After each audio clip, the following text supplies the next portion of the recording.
And I am now live.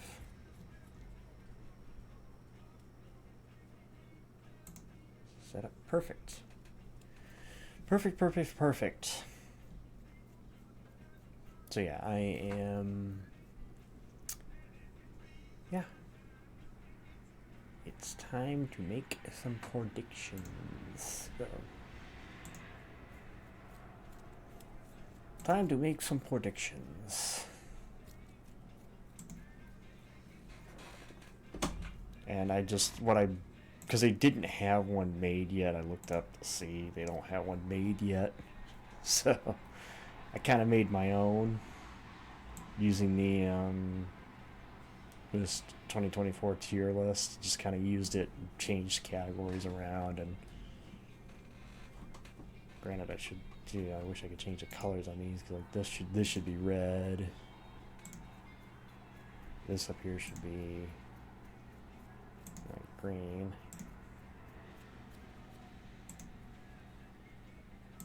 Greener. This one should be yellow. I can probably say that color. And this will be color. That'll be green, the red. But yeah, we're gonna do this. Last year I missed on my championship pick. The year before I was correct. I will not let anybody live that one down. 2022, that I actually called who was going to win the title in 2022. My reasoning was sound to it too. But you had to watch out for him because he was a dark horse. And obviously I sorted through everything, so everybody, these are the 16 playoff guys here, and these were the cars that were mixed in with the cars. So not that they're actually all not that they all fit this category, but I thought about it, I was like, how could I really make the point to ignore these bottom ones? I don't know, I'll just use the term irrelevant. Not that any of these guys could be relevant before the year's out, you know.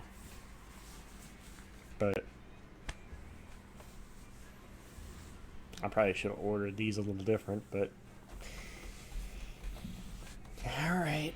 Just trying to wait to see if anybody else filters in before I start. Because I said I was going to do this. I said the plan was to go ahead and do this, and if you hear car noise outside, my window is open. It's very nice up here. It's 68. I mean, you don't get much better than having the weather be this nice. It's beautiful. I love it. You know? I mean, for September 2nd, sort of the Indian summer for Michigan. But yeah, it is time to make the grid prediction for 2024. And oh man, I'm still. I know, I'm still tired. Sorry. Stayed up a little late last night, so still trying to somewhat wake up. But anyway, let me pull up. There's a couple things I want to pull up for myself, so I have them as standbys. I want the actual grid itself and the schedule.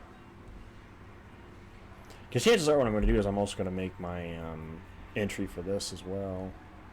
Probably make it the same as this, so that way I have both.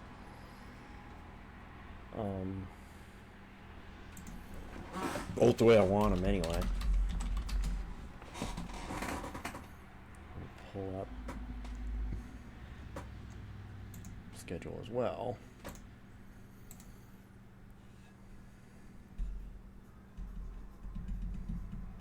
Damn. Tickets on sale already for Daytona.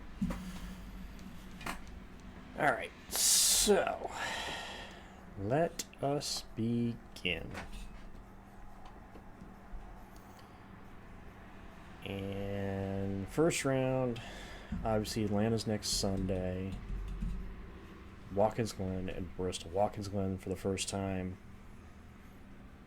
a road course other than the Roval in the playoff grid. So this Watkins Glen's going to be interesting this year too.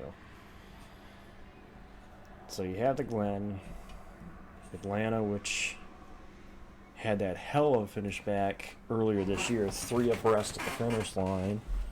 Great racing in that race too, back in February. And then of course Bristol. So if I go to my pool here, as much as I don't want to put the narrative down, at least for this guy, because again, I like when a guy wins for the first time. And the fact that he picked up the 100th win for the Wood brothers, it's still awesome to me, but I got to be realistic here. And obviously, I think the first elimination is going to be Harrison Burton. I mean, they just have not run to where I don't see him making it out of the round of 16. The only way Burton makes it out of the round of 16 is if one of these other guys has issues in that first round. So I doubt he's going to make it out of it otherwise. The next one is going to be kind of tough because I got again looking at the standings as they stand right now.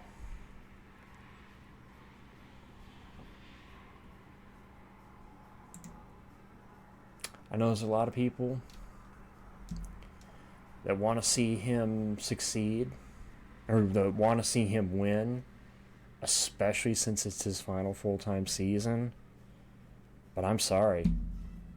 I have not seen the pace out of Truex, at least recently here, to say that he's going to be able to make it out of the round of 16. I don't see the pace. I just don't see the pace out of him. I know he ran good at Bristol in the spring. And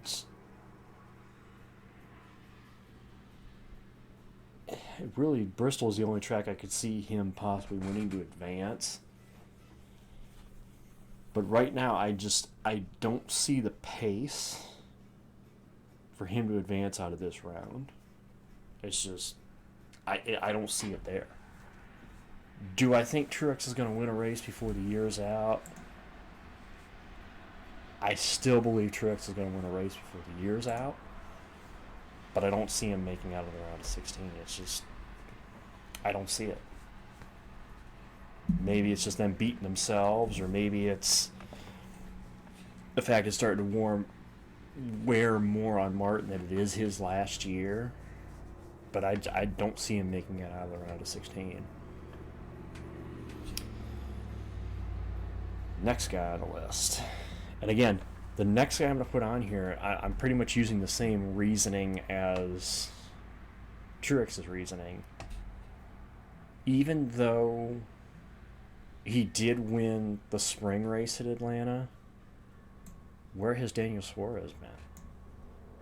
You know, Suarez really has not been anywhere since the win in Atlanta in February. I mean, he's had a couple of guys. Obviously, they had the decent run at Richmond, but he really has been a no-show since.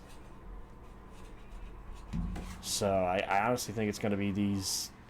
I think Suarez is in the same boat as Truex. I think they need to show me something more going into these playoffs. They needed to show me something more going into these playoffs for me to believe that they're going to make it out of the round of 16. They just been putzing around, so to say, and not really been relevant. Ironic that I titled the bottom category irrelevant. But yeah, Burton, Truex, and Suarez. Now this is where it's going to get tough. Because it's between two guys at the moment. And it's the narrative that I think most people are saying.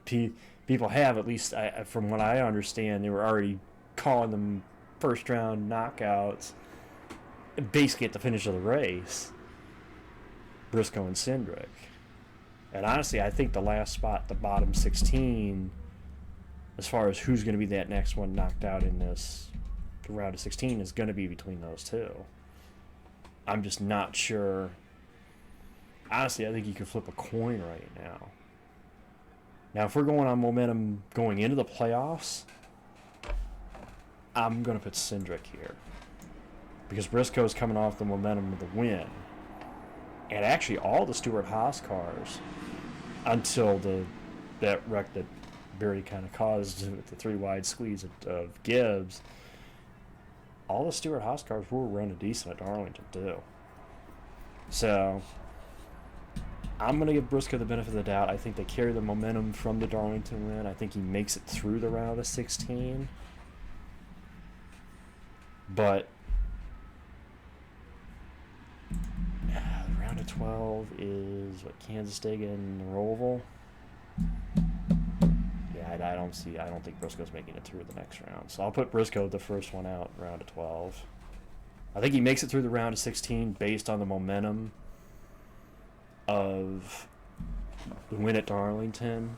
I think they carry that momentum. They have a decent run, do enough to get through the round of 16. But I don't think they're going much further than that. I think they're out the round of 12. I think I'm going to use that same philosophy with Ty Gibbs. Ty did just enough to squeak into the playoffs, which hats off to that team. Even after getting wrecked, they limped it around and still did enough to be able to make it in, the last guy to make it in. And I think they can make it through the round of 16, because I honestly think they're better than those 4 guys I have listed out the round of 16.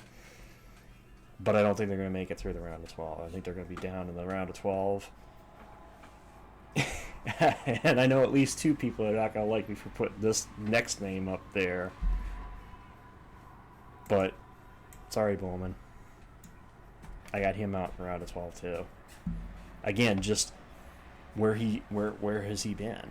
You know, I kind of use the same philosophy with Truex and Suarez, in the fact that when you go into the playoffs, you have to start showing your strengths. You have to show me some consistency, and I haven't seen it out of Bowman. Granted, don't get me wrong, it was awesome to see him win Chicago and break that winless drought, and made the playoffs. You know, that's what you have to do.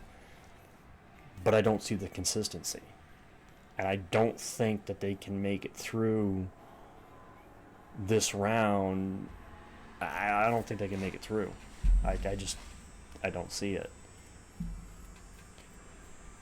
Now this last one, though, is going to be tough.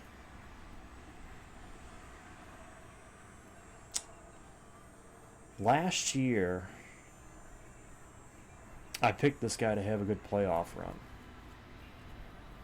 And in the end, it was his teammate that actually had the surprising run. But this year, although he did get back to victory lane, which I think everybody wanted to see, I don't see a long playoff run. Sorry, Brad. I think you're going out in the round of 12.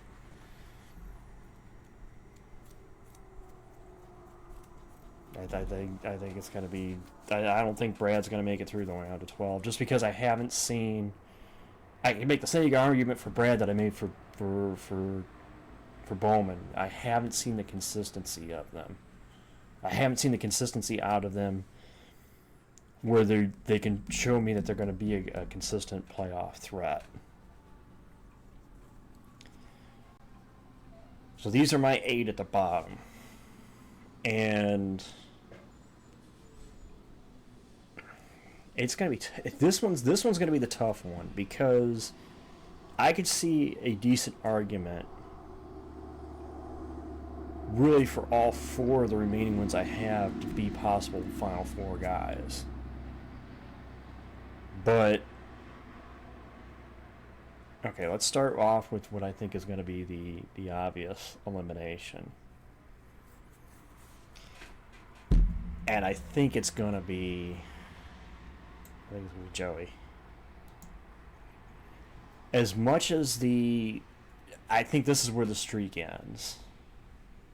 Every year under the knockout format, since 2014, Joey Logano's made the championship four.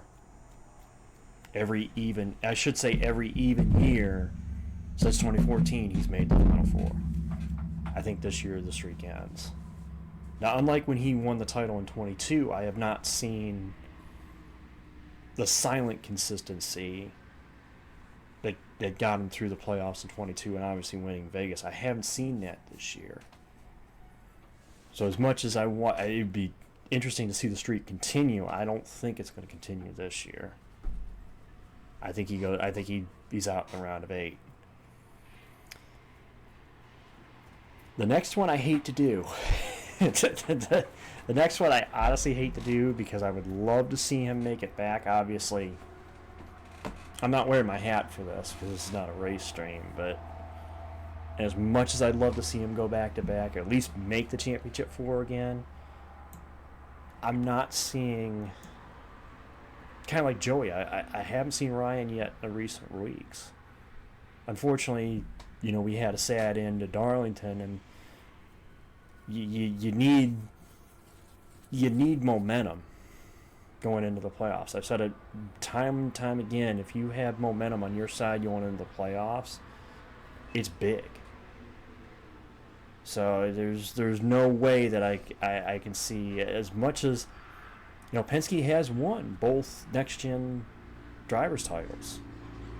I don't see them pulling off the three-peat this year. I just don't see it happening. And yeah,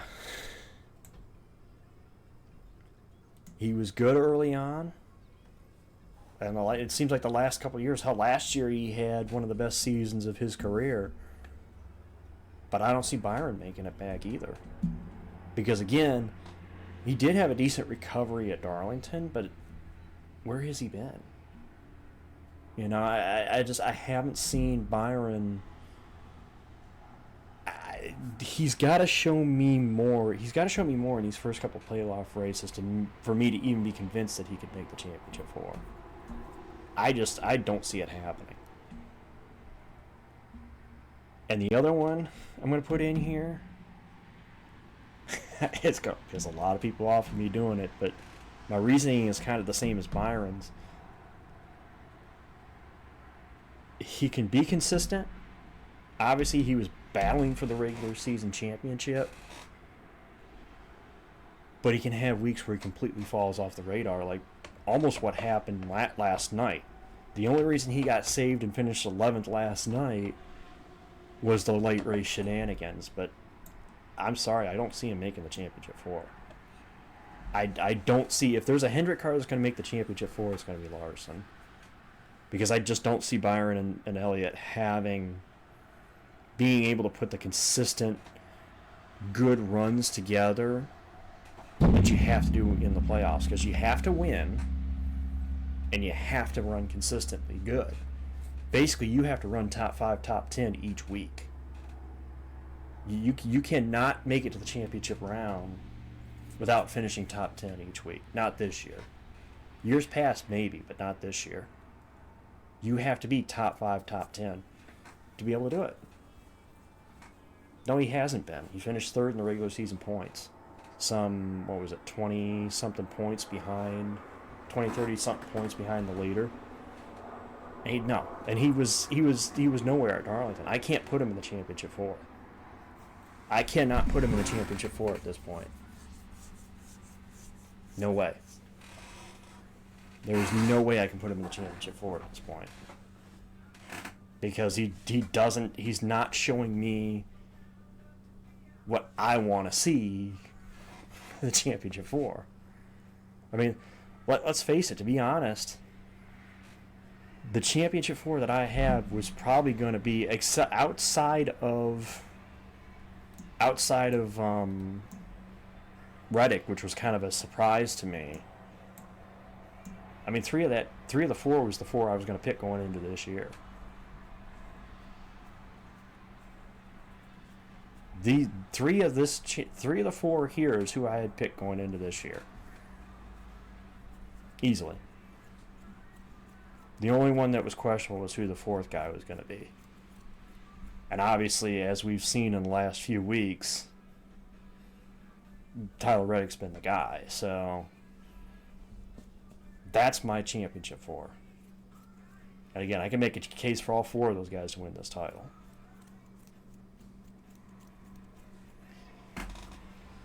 The debate comes in, though, now, out of those four, who am I taking to win the whole shoot match?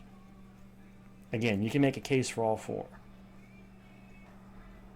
And Reddick, if you would have told me, if you would have asked me a couple of weeks ago,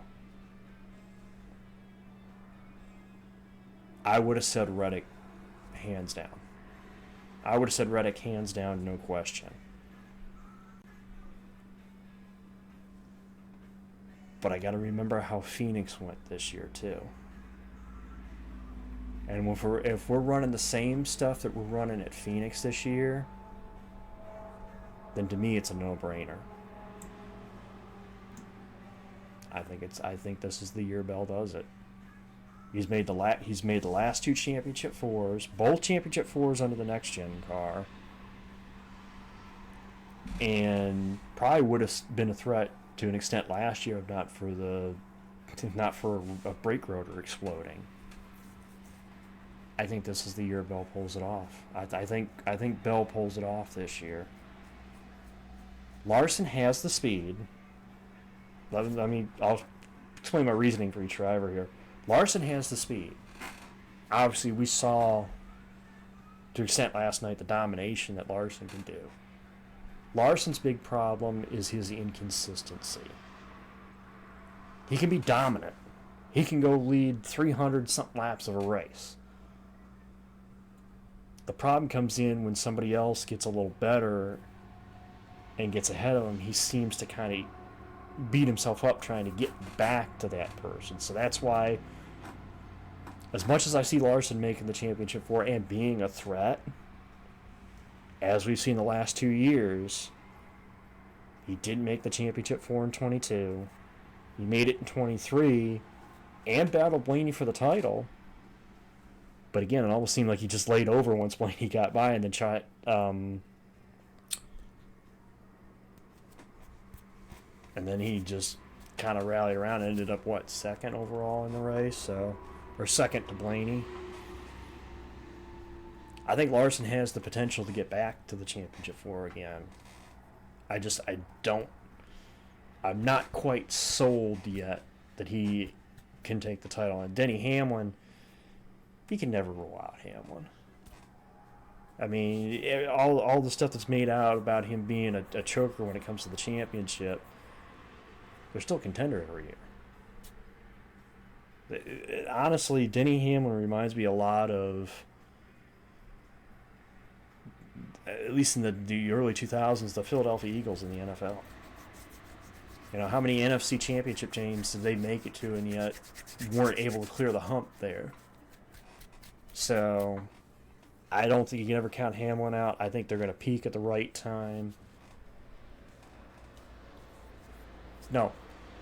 Because unlike Dallas, everybody wants to keep making that equivalency port. No, they're not like the Dallas Cowboys. Cowboys, first of all, have won titles. Second of all, Dallas hasn't made an NFC title game since their last crown. Hamlin's at least made the championship four. He's made the championship four 14,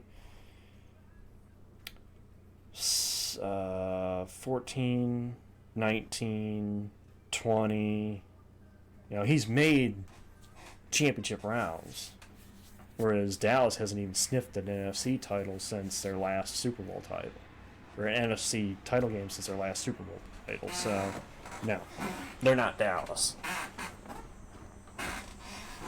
And then Reddick, obviously, I have here because I think he's probably the second. He's either number one or the second.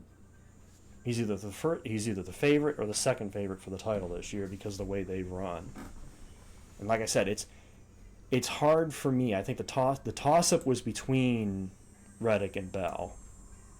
I couldn't decide between Reddick and Bell which one I wanted for the title until I started really thinking about it and realizing how good Bell ran at Phoenix earlier this year. If they take that same package, the same tire to Phoenix, you're going to have to watch out for that 20 car. I think Bell takes it. Well, that's mine. I mean, that's mine. You want to debate? That's the way I see my grid going here. Obviously, what I'm going to do is I'm going to see if I can post this reset one to save this first. Oh, log in real quick. See if I can save this one, and then what I'll do is I'll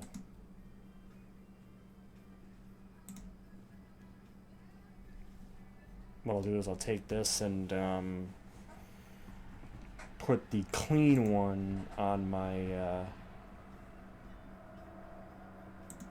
I'll put the clean one on my Discord and on my Twitter for anybody that wants to use this one to make their grid prediction, because there's one that's not made, so yet I'm sure somebody's going to make one eventually, but that will be mine. Oh shit, I didn't mean to do that. Hang on, let me go back. Let me go back. Hang on, let me go back. Shit. Hang on, let me fix that. Let me go back for a second. Hang on. Oh hey, I got my 2020 one from there. How about that?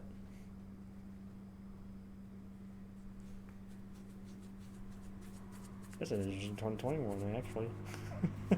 I had two of the Final Four right from 2020. Who's my title winner from that year? Harvick? I think I made Harvick my title winner from that year.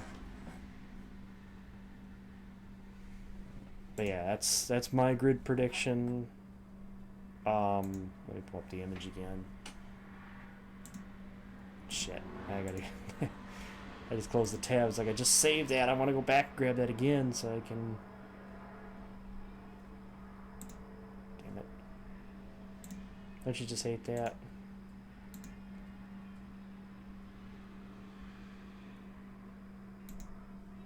When you have something and you lose it. So this is the clean one. Let's see if I can. I have to change the colors like I did, but I had to change mine around a little bit to play with it. But I will copy this.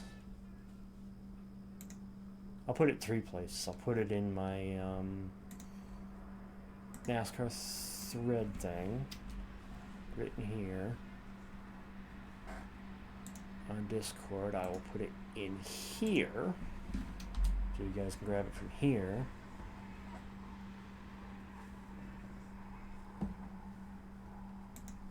Then I'll post it on Twitter.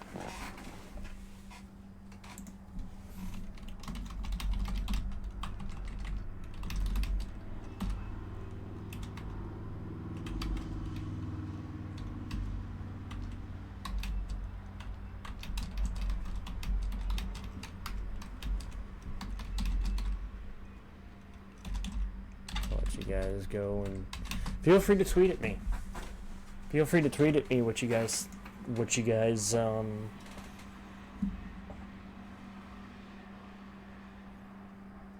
your predictions are.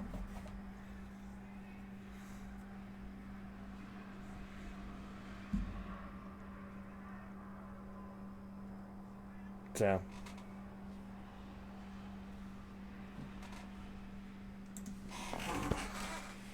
yeah, I was done. Simple, quick, to the point.